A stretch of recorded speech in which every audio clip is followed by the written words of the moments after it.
Most people think the bottom of the ocean is a graveyard, a place where the sheer weight of the water, 15,000 pounds per square inch, snaps titanium and turns biology into liquid.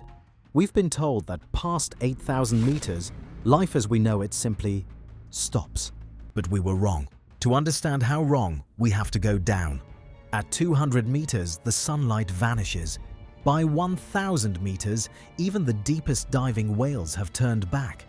At 3,800 meters, we pass the Titanic, resting in eternal darkness. But we aren't even halfway. Even if we dropped Mount Everest into this trench, its peak would still be 2 kilometers underwater. At 6,000 meters, we cross an invisible border, the Hadal zone, named for Hades, god of the underworld. At 10,641 meters, the pressure reaches 15,750 pounds per square inch. Imagine a jet plane parked on your big toe. At this depth, the ocean is trying to occupy every cubic inch of space. It would crush a titanium submarine like a soda can, something we see most clearly in the styrofoam test. Scientists often attach ordinary coffee cups to the outside of landers. By the time they reach the bottom, the air is squeezed out of the foam, shrinking a full-sized cup into a tiny, hardened thimble. By every law of physics, this should be a graveyard. Nothing fragile should survive here. And yet, in the absolute dark, where the pressure should pulverize anything this delicate into oblivion, scientists found something moving. A creature that defies every rule of biology. Meet the Xenophyophore. Every inch of your body is made of trillions of microscopic cells. To us, a cell is something you can only see through a lens.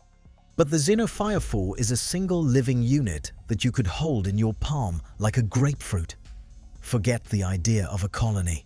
This is one individual cell functioning at an impossible scale, effectively a single brick that has expanded to the size of an entire skyscraper. This is life that shouldn't exist, and it might just hold the key to finding aliens. The Hadal zone consists of isolated abysses scattered across the ocean floor, including the Mariana, Tonga, and Philippine trenches. These islands of the extreme represent just 0.25% of the total seabed. When Don Walsh and Jacques Piccard reached the bottom in 1960, the pressure against the Trieste's steel hull was so intense it began to groan and crack. During their 20 minutes in the abyss, they witnessed something incredible, movement and life thriving at the very bottom of the world. To this day, only 27 people have visited the deepest point on Earth. More people have walked on the moon. At 9 kilometers below the surface, life survives in a freezing, lightless void where photosynthesis is impossible. Residents here rely entirely on marine snow, a meager rain of organic debris from above. But by the time this food reaches the Hadal zone, only 1 to 2% of its original energy remains. This scarcity is compounded by an immense physical weight that crushes proteins and collapses cell membranes, effectively rendering the delicate machinery of standard biology non-functional. Deep-sea fish rely on TMAO as molecular scaffolding to prevent protein collapse. Yet, this chemical becomes toxic at roughly 8,200 meters, a depth that appears to function as a hard biological ceiling for the species. However, this boundary was tested in July 2011 when Dr. Lisa Levin of the Scripps Institution of Oceanography deployed autonomous cameras into the Mariana Trench to document life in the depths beyond human reach. When the cameras returned, the footage revealed extraordinary pale forms scattered across the sediment like intricate alien sculptures, lumpy, impossibly delicate, and thriving at 10,641 meters, a depth far beyond any previously recorded life. Dr. Andrew Gooday from the UK National Oceanography Centre identified them, Xenophyophores, from the Greek meaning strange plant bearers, though they're neither plants nor bearers of anything except mystery. Most single-celled organisms are microscopic, between 10 and 100 micrometers, invisible to the naked eye. Xenophyophores are 20 to 25 centimeters across, up to 25,000 times larger than their microscopic cousins. These organisms function as deep-sea architects, secreting an organic glue to assemble tests from a variety of seafloor debris like sediment, sponge spicules, and mineral particles. It is a remarkable feat of biological engineering, building a stable structure from little more than dust in the most high-pressure environment on Earth. Inside, the cell contains thousands of nuclei, allowing it to coordinate complex functions that mimic multicellular life without actually being multicellular. It's a city within a single cell. To feed, they extend thread-like projections across the seafloor like a living net, trapping particles of marine snow. They're vacuum cleaners of the abyss, sifting through dust for anything edible. Beyond their structural ingenuity, these organisms survive by operating at a biological fraction of surface life, with deep-sea metabolisms running 10 to 100 times slower than those in the shallows. In an environment defined by extreme scarcity, every process, from growth and reproduction to aging itself, is forced into a state of profound deceleration. We don't know their true age, but researchers suspect we aren't looking at months or years, but centuries. While empires rose and fell on the surface, while the Industrial Revolution transformed our atmosphere, these creatures sat in total silence, having not even finished their afternoon meal. In the Hadal zone, a century is just a heartbeat. Following the 2011 discovery, the pace of exploration intensified. In 2020 alone, Dr. Goudet's team identified 9 new species and 4 entirely new genera, many within the Clarion-Clipperton zone, where nearly a quarter of all known Xenophyophore species reside.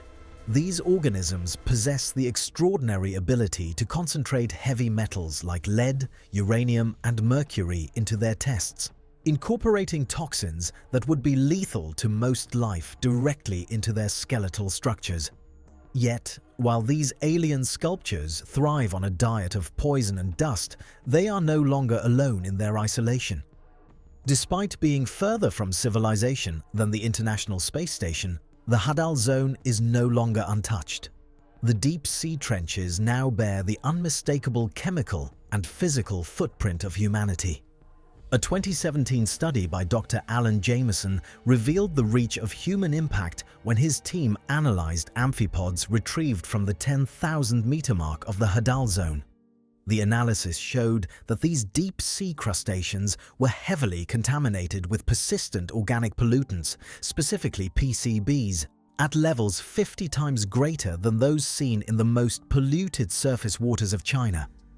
The high concentration of pollutants is a result of their lipophilic nature, which leads them to adhere to sinking organic debris. Once this material settles in the Hadal zone, scavengers ingest the contaminated matter, effectively locking the toxins into their own biological fat stores. Without sunlight to catalyze their breakdown, these chemicals are effectively trapped within the deep sea's permanent sink. This isolation causes toxins to concentrate within the trench, where they inevitably accumulate in the tissues of specialized organisms that have no means of escape. The depth of human impact was solidified in 2020 when Dr. Jameson's team discovered a new amphipod at 6,900 meters and named it Eurythanes plasticus, the first species to have its taxonomic identity tied to plastic pollution. This name stems from the discovery of microplastics within its gut, a finding reflected in studies showing that 100% of samples from the Challenger Deep now contain synthetic fibers. Even the xenophyophores have begun to incorporate these human-made materials into their very architecture, literally building their homes from our waste. Despite having explored less than 5% of the ocean floor, we are finding that our industrial footprint has arrived in these extreme environments long before our catalogues of their life forms could even begin. The fact that we have poisoned this ecosystem before fully understanding it is a profound irony. Yet, the significance of these immortals extends far beyond terrestrial guilt. Studying their resilience provides a biological blueprint for our own future among the stars. The secrets of the Hadal zone are echoed 500 million miles away on Europa and Enceladus. Beneath Europa's icy shell lies a global ocean 100 kilometers deep, 10 times the depth of the Mariana Trench, that has remained liquid and dark for billions of years. Similarly, Saturn's moon Enceladus ejects water geysers 250 kilometers into space, carrying the same organic building blocks that sustain life on Earth. These moons harbor alien oceans defined by the same cold, dark, and high-pressure environments found in our own trenches, providing a perfect terrestrial laboratory. By studying the Mariana Trench, NASA is effectively rehearsing for the exploration of these distant, frozen worlds. In 1977, the discovery of hydrothermal vents redefined the requirements for life by unveiling deep-sea communities built on chemistry rather than photosynthesis. At the heart of these ecosystems, bacteria synthesize energy from hydrogen sulfide and methane, creating a self-sustaining world driven by the planet's own thermal energy. This realization shifted our focus from the Sun to the Earth's interior as a primary engine for biological survival. The tidal forces generated by Jupiter's massive gravity likely fuel hydrothermal vents on Europa's seafloor, creating the same chemical energy source found on Enceladus and in our own deep trenches. In this context, xenophyophores are no longer mere curiosities. They are a vital proof of concept. They demonstrate that life can thrive in absolute darkness, endure crushing pressure, and achieve remarkable complexity using only chemical energy. If such a specialized ecosystem can flourish in Earth's narrow Hadal zones, then the vast oceans of Europa and Enceladus, which are 100 times larger, could represent the most expansive habitats in the solar system. To uncover this truth, NASA's Europa Clipper is currently traversing the solar system following its launch in October 2024. Upon its arrival in 2030, the spacecraft will conduct 49 flybys to analyze the Moon's habitability, searching for the same chemical signatures that define the life we've discovered at the bottom of our own world. Perhaps we will find something akin to the Xenophyophores, single-celled giants that have spent eons building intricate structures from alien dust. These organisms represent life as a patient, slow-motion endurance, perfectly adapted to an existence of absolute pressure, darkness, and cold.